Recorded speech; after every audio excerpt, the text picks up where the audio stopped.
Nechta qizingiz bor? 5 ta qizim bor. Deyishsaki, o'g'il farzand aytar ekan, ona sizdan Makka qarzim bor. Qiz farzand aytar ekan, ota sizdan jannat qarzim bor.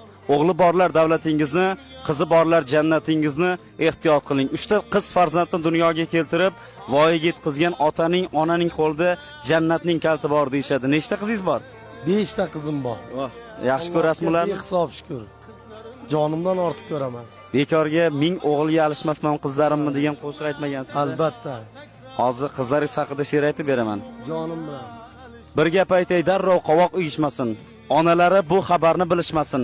Qolganlari mendan xafa bo'lishmasin. Yaxshi qizlar dadasiga o'xshaydilar.